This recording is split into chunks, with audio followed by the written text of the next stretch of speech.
Hello everybody and welcome to this week's episode of the Wild Eye Diaries.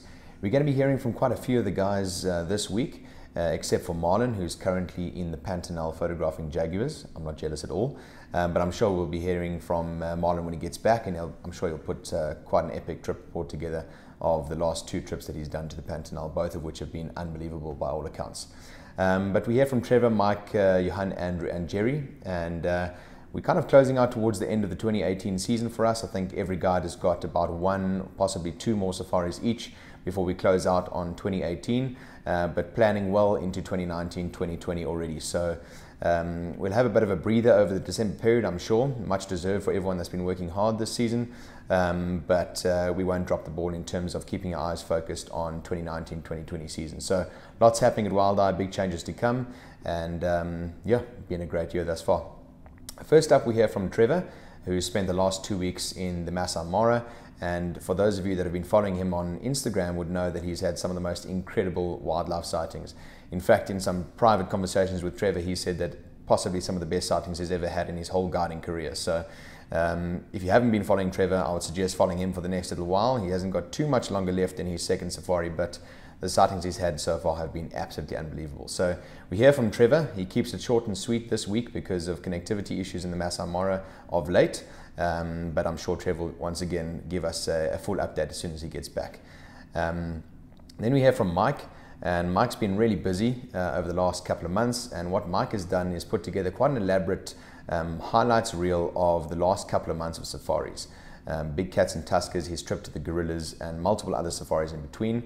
And so what Mike's going to do is put a real awesome highlights package together of the last couple of months and then narrate over some of those highlights as well. So really looking forward to see what Mike has put together for us.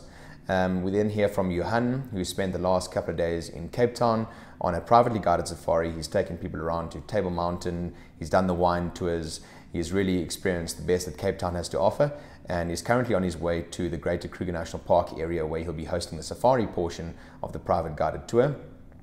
We then hear from Andrew, who is currently on his way to Hwange to host Wild Eye's very first Hwange Lion Conservation Safari, and it's completely different. And Andrew will share a lot more when he's back from the safari, but basically he's just given us a little intro into what we can expect. And we hear from some of the guys on the ground that Andrew is going to be dealing with on that particular safari. And it's all about conservation. It's all about conservation of lions. It's all about understanding human-wildlife conflict in those particular areas. And so rather than being our typical photographic focused safaris, this is all about the experience. It's all about immersing yourself in wildlife and nature and understanding those daily conflicts that take place, particularly within the Hwange area between wildlife and people. So Andrew is in for what I'm sure is going to be a spectacular safari. And then last but certainly not least, we hear from Gerry. And Gerry has spent the last 10 days working extremely hard in the office, putting together his workbook for the Masai Mara photo workshop that's coming up towards the end of the month. And a lot of work and detail has gone into creating this workbook. And for those of you that are on that workshop, lucky you. You're going to be learning from one of the best in the business, and you're really going to have some amazing content coming your way. So Gerry shares a little bit about what's going to be happening in that workshop and takes you through at a very high level what that workbook looks like. Just seeing the table of contents is pretty exciting in terms of what Gerry has in store for those guests. And so he kind of catches up with us in terms of what he's included in that package, as well as a couple of highlights from his recent Madagascar trip. And that pretty much wraps it up. So we hear from Trevor, Mike, Johan, Andrew and Gerry, and I hope you enjoy it. Cheers for now.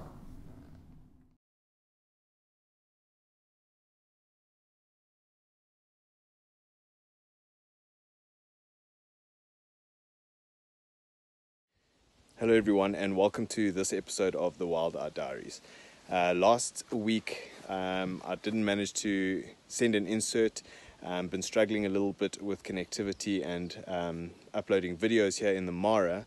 So I'm going to keep it short this week as well, but I promise you once I'm back in the office, which is going to be around the 15th of November, I'm going to put together a highlights package of what we've seen and how incredible the Masai Mara has been over the last 2 weeks. This is my last 2-week stint in the Mara for the year, so relatively sad that it's coming to an end, but gives me something to look forward to for next year.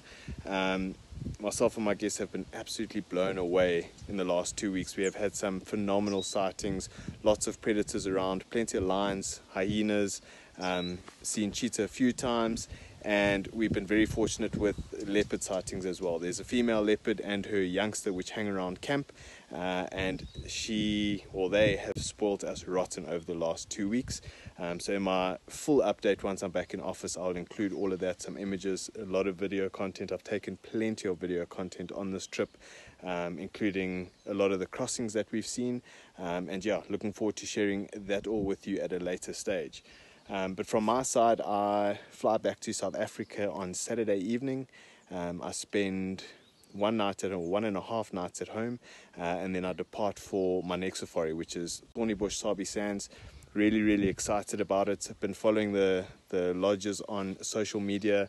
There's been a lot of good game viewing around, so I think myself and my guests are in for a very good week in Thornybush and the Sabi Sands. So really excited to head up that side of the world. Like I mentioned, sad that my Morris stint is coming to an end, but all good things must come to an end. I hope that you're all well. I know this is a short update, but I promise you when I'm back in office, I'm going to share all the content that I have put together from this trip as well as my next trip into Thornybush Sabi Sands, and I'll share that with all of you. But until then, I'm going to say goodbye. Have a good day. Hope that you're all well, and enjoy the weekend ahead. Cheers, guys.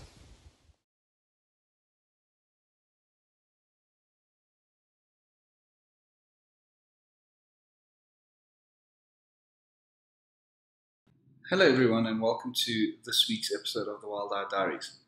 And I'm very excited to say that I've got some time back in Johannesburg, back in office, and I'm able to catch up on blogs, some emails, and just general family time, which is also quite needed.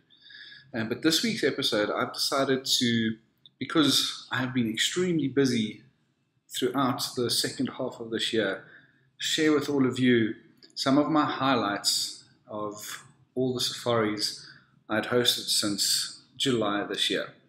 And in all honesty, this kind of feels like the first time where I can actually breathe a little bit, where I'm not in office for 2 or 3 days and out again, and then back for 4 days and then out again. I've actually got a full 2.5 weeks back in office before I head off to my next adventure that I'll tell you about a little bit later on. But I'm going to rewind all the way to July this year. And in July, mid-July, the Big Cats and Tuskers Safari took off. And it's always one of my favorite itineraries because it takes you to 4 iconic destinations within Kenya. And in July, how it works is you'd start in the Amboseli, through to Lake Nakuru, Lake Naivasha, and then ending in the Masai Mara. So let's get this highlight reel started, and I'll talk you through everything, and there are quite a few video clips that you are going to get to see shortly, which will obviously show off the highlights I'm speaking of. And I'm going to try and narrate through it as best as possible. So here we go. Let's go for it.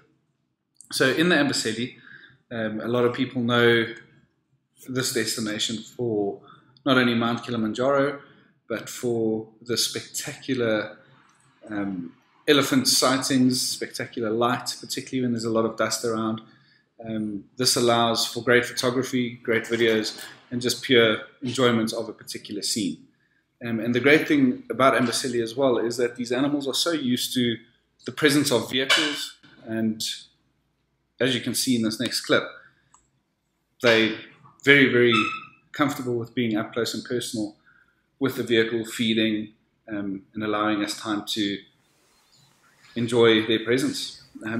The next destination on this particular safari is Lake Nakuru, which is great for Kenya because it allows you to view white and black rhino in the very same reserve, particularly in those fever tree forests. And if you get cats walking through these forests, namely your leopard and your lion, it is absolutely mind-blowing and spectacular.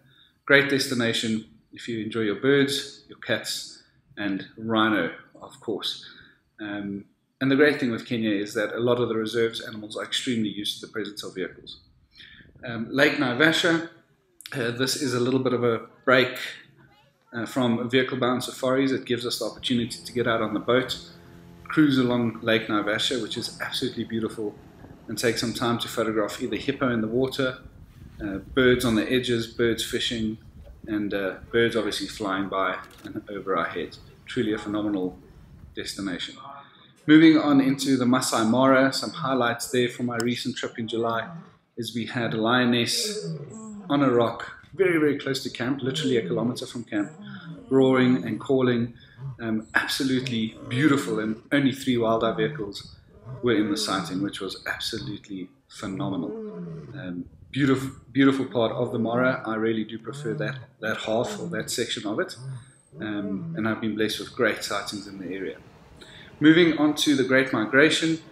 Great Migration, the first week takes place in July into the first week of August, and I was blessed with probably one of the biggest crossings I've ever seen. About 50 to 60,000, if not more, crossed. We sat in this particular scene for about just over an hour, and they were crossing back, coming back, circling, zigzagging through the river. It was an endless, chaotic situation, if I may, but absolutely mind-blowing. And then prime position, as you can see, we had an absolutely phenomenal time.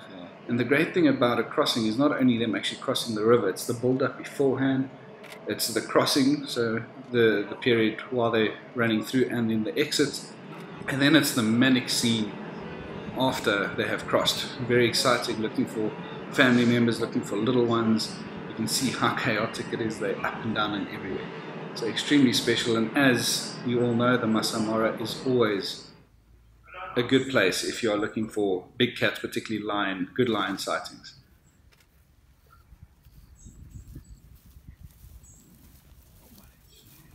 I was very, very blessed after the first week of the Great Migration. The guest that had joined us on that particular week also decided to book an additional 5 nights privately guided safari in Rwanda, and we spent 5 nights there to do some gorilla and golden monkey tracking.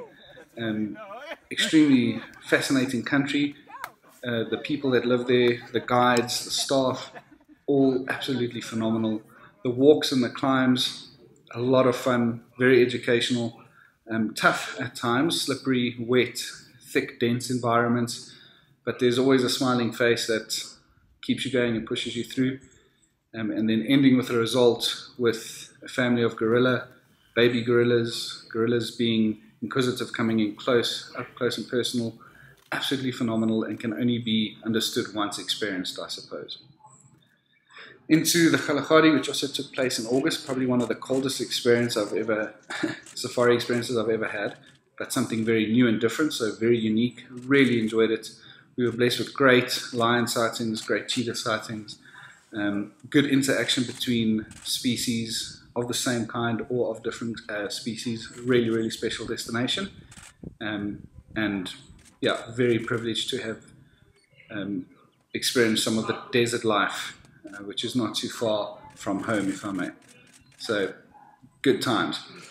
Back into the Masai Mara, where I hosted one of the later weeks of the Great Migration, and as you can see with that beautiful sunset, still a lot of wildebeest around, but this particular week we really struggled with crossings, but predator viewing was absolutely phenomenal. We had so many lion sightings, cheetah, leopard. It was a great week in terms of predator action, but sadly we only saw one minor crossing, and then during that there was a bit of carnage where a zebra got taken out, and you can just see the force and the power of these crocodiles just tearing into this poor zebra that didn't make it across to the other side. But still part of the vicious circle of life, they say.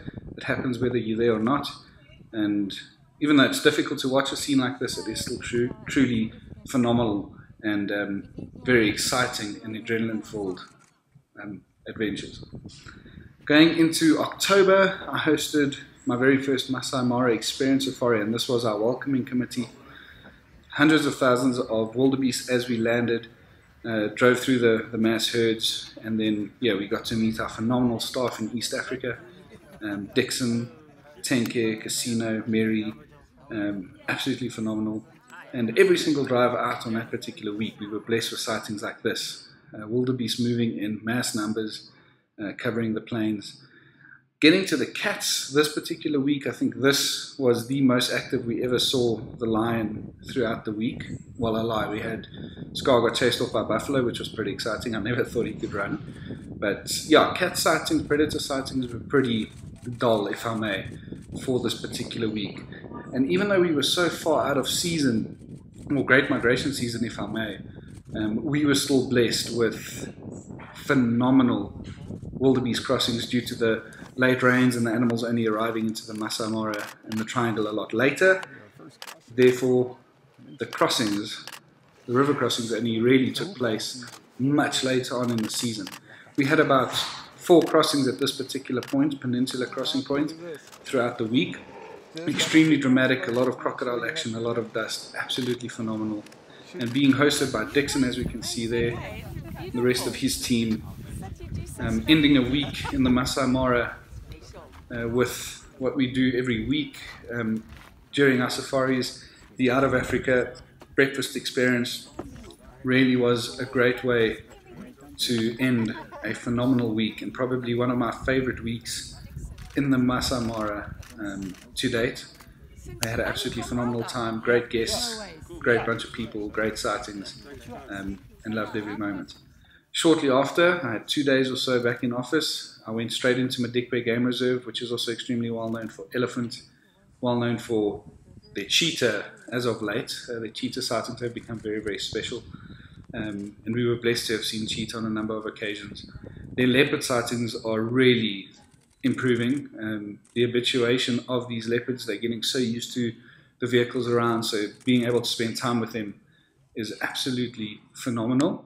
And the great thing about the particular lodge we use in Kruger Lodge is that there's animals that come into the watering hole every single day, which is just a blessing, because you get back from safari and you want to go for a bit of a siesta or so, and a herd of elephant comes in, that kind of messes it up, I suppose.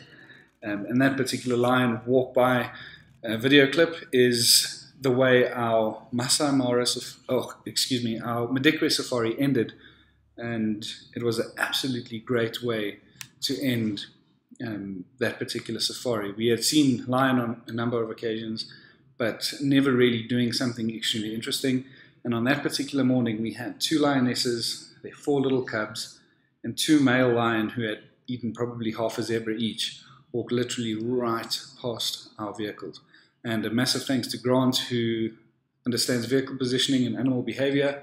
He parked very, very close to a game path where these animals had walked past. And yeah, absolutely phenomenal way to end what was my last scheduled safari in Madikwe for the year. But in staying on the topic of Madikwe, I've still got 3 safaris running this year. One is being a private into Madikwe Game Reserve, where I'm hosting a small group of guests privately. Thereafter, I've only got a day in office, if not even, because I fly out on that Monday. So I have a weekend to kind of get things together before I fly to Kenya. I'm going to be hosting the Big Cats and Tusker Safari. This one's got a little bit of a twist to it. Earlier I mentioned the Amboseli. This particular one, we are going to Samburu instead of the Amboseli, so extremely excited about that. And then I've got a little bit of time in December where I can kick back a little bit before I host a privately guided safari into the Okavango Delta over the festive season. So I fly out of South Africa on the 24th, and I'll only be back very close to the new year. But I'll update you all more on that topic as we get closer to the time. But I need to get back there, I need to get some other work done. And yeah, I truly hope that you've enjoyed this episode, or this segment, and then this episode of the Wild Eye Diaries. Have a great weekend, and I look forward to catching up with all of you next week. Cheers for now.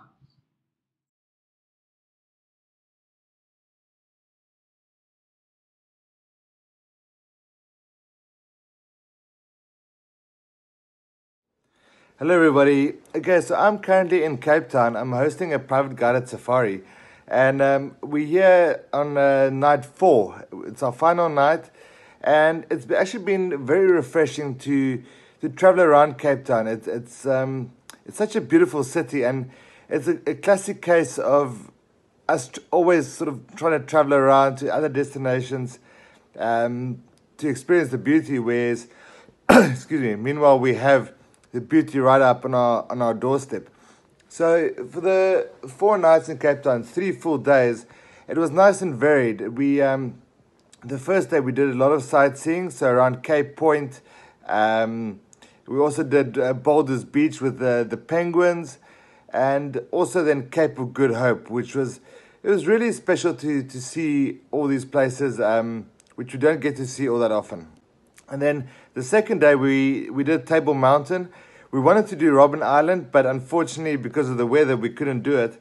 But luckily enough, we were able to go up with the cable cars to Table Mountain, and it is spectacular. I think the last time I did Table Mountain, I was maybe 10 years old. So really special to see that. And then from there we went on to Khayelitsha, which is one of the townships just on the outskirts of Cape Town. And that was also like a real eye-opening experience. A first time for me, first time I've been there.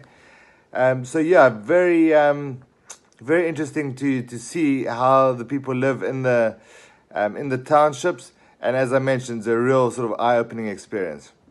And then on the last day, today we did the wine tours, which, I mean, there are so many different wine estates. It's difficult to choose one or two to do a day, and it's something I'd highly recommend. Honestly, if you're planning to come to Cape Town, you have to do the wine tours. And as I mentioned, there's so many. Some are very commercial, some are a lot smaller. It all really depends what you're interested in, what you're looking for. But yeah, Cape Town, absolutely, definitely worth a visit, and especially I think as a pre or post bolt-on onto your safari, definitely worth it. There's so much to do and a lot to keep you busy. And then tomorrow we head off for the safari portion of this private safari. We head to Mbali for 3 nights. Mbali Safari Lodge, it's in Kruger, so part of that Manyaleti area. So we'll be spending 3 nights there, so hopefully we'll get some good game viewing. And then from there off to Vic Falls for 2 nights, which will be the end of the safari. So nice and diverse, lots of different experiences, and really looking forward to it. Really excited for what the rest of the safari has in store. But that's it for me for this week. I hope you enjoyed this episode that's hosted by Alistair, and I will catch you guys next week. Cheers for now.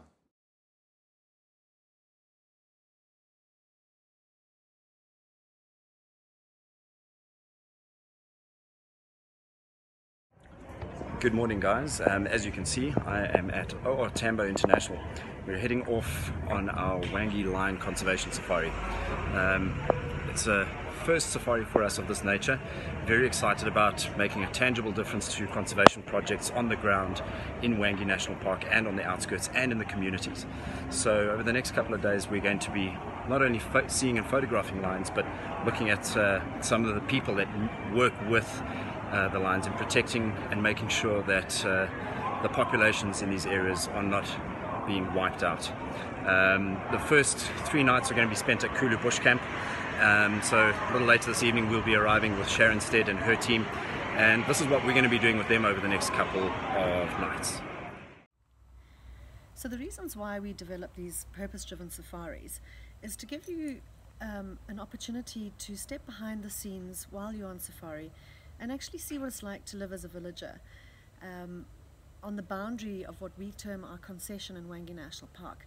So when you're staying at Kulu Bush Camp, you generally would go on a normal safari every single day, and you don't understand or experience what it's like to be behind the scenes and live as a villager, as a rural person, with the wildlife and the conflict that we're dealing with at the moment. So our concession is on the boundary of Mbali community, and they are generally inclined to herd their cattle onto our concession, and that leaves a scent for the lions to then follow them back into the community. And at night then the lions will be killing their livestock. So you can imagine this livestock to a general Zimbabwean is their bank account, and all of a sudden that gets looted and that goes. And so unfortunately there is this conflict, and that's what we're trying to mitigate now. And having our guests come out on a safari, we've seen an amazing experiential sensation with them, and we play a vital role in this area, and that's what we want you to experience when you're there. Lucky. So far as Mother Africa, we have built 2 lion-proof bombers. So we try by all means to involve the clients that stay at Kulu Bush Camp. I've seen the impression, their faces, and the joy they have when we build these bombers. They also have a chance to mix and mingle with the locals and experience the African culture. So these bombers have proved very effective, and these clients had an opportunity to leave a lasting legacy in Africa. So I should have some signal as we go along. We'll be posting some updates, but very excited to bring back a comprehensive trip report to you guys next week before I head off to Tanzania. So that's it from me for this week. You guys travel safe wherever you are going, and yeah, we'll see you in the new week. Ciao.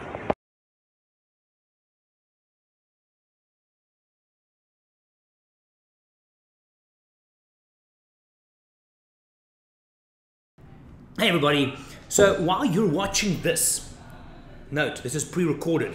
I'm sitting at Sabi Sabi Earth Lodge.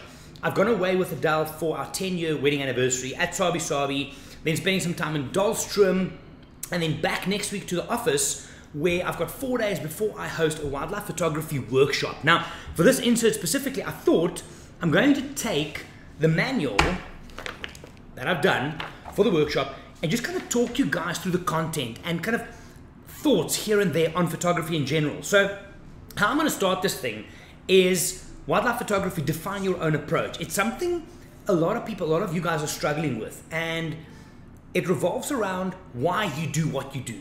Why do you pick up your camera? Why do you go to these amazing places? Why do you travel with us so that we can take you to these amazing places? I've taken old Medium articles that I've written. Medium's a platform if you haven't been there yet. There are no secrets to creating great wildlife images. Stop apologizing for your images. Stop being afraid, more than a feeling. These are some of the kind of short essays that I've included in these notes. And all of the notes obviously links up to the presentations that I'm going to be doing at our Mara camp. But the manual will give the guys some background info and more information to read up on. From there, one of the first big sessions we're going to do is composition in wildlife photography, a new approach. Now, if you've been watching or following me for a while, you'll know I'm not a fan of rules. I don't like the rule of thirds, because photography, what we all do, is an art, and there shouldn't be rules in art. There should be guidelines. I've had too many people who, when faced with a situation in the field, will look at photographing something, but then they stop because, oh shit, I can't fit the rule of thirds into this image. Then break it. So in this, I've taken 5 different approaches where I'm basically throwing the rule of thirds out the window, and I'm going to give the people something different to focus on. So I've got these very cool little diagrams. Let me show you here. I'll show you the back ones. So I've done things like that, right, which is going to give people a much easier way to compose. It has to come from a feeling point of view. You have to compose and tell your story based on a certain feeling, right? But these 5 points that I've got as my new approach to composition in wildlife photography, I'm super excited about, and it's going to work. I know it's going to work. It's phenomenal. Next up from there, managing your Lightroom catalog. Now, this is still something that a lot of people struggle with, and they don't understand the difference between catalog, folders, and collections and how they work together. So in this lecture session we're going to do, I break it down: catalogs, folders, collections, how to manage your files between them, and also then a basic Lightroom workflow. It's something that if you've listened to my podcast, you probably have this PDF, but I've included it, and we're just going to go much deeper than I did in the podcast, obviously. From there, as a follow-up, either on the same day or the next day, I'm going to still check my itinerary, we're going to look at choosing your shots, decision-making both in the field and in Lightroom. I think if you guys take anything from this diary session, the one thing where most of you fall flat is choosing the correct image to process and to share. Often people shoot sequences. Some of you shoot too many sequences. Just shoot, yeah? Often people shoot too many of that, but you choose the wrong one. So in this session, we're going to go very deep on how to make sure you choose the best image from a sequence. It's important. Now, there's 2 ways. There's survey mode, which is the how. I'm going to teach the people the why. But then also, on my recent trip to Madagascar, we went and we didn't discover it, but through working with Mary and kind of digging deeper, a very nice, easy to follow workflow from the moment you sit down at your Lightroom catalog, going through things, marking them with X's, rejects, leaving them or adding them to a collection. Super easy, super efficient, and I'm going to go and share that with the people as well. Now, after that, advanced Lightroom processing tips and tricks, special adjustments, nick filters and Photoshop. People overthink processing completely. They go too deep on the wrong stuff and they don't pay enough attention to the right stuff. And that's why I'm going to help the people to kind of see what that image needs. People often take a recipe-driven approach and they want to just say, boom, make that and happen to everyone. That's where these guys and girls selling presets on Instagram is like, dude, you just shot your girlfriend's butt in a beach and are you selling the preset that you're doing for that? But I've shot a lion in golden light. How am I going to use the same preset because the content is different? So here I'm going to go and show the people which tools to use for which image. It's vital. Next one, and this is quite a chunky one, is portraits in wildlife photography. Because it's something I think the majority of photographers want. They want the portraits, the close-up, the frame-filling shots. So I've got a whole bunch, probably like 12 points here, which broken down. So I'm going to show you what I've done here. So there's a whole bunch of portraits and portrait type images, more over here, that we're going to look at.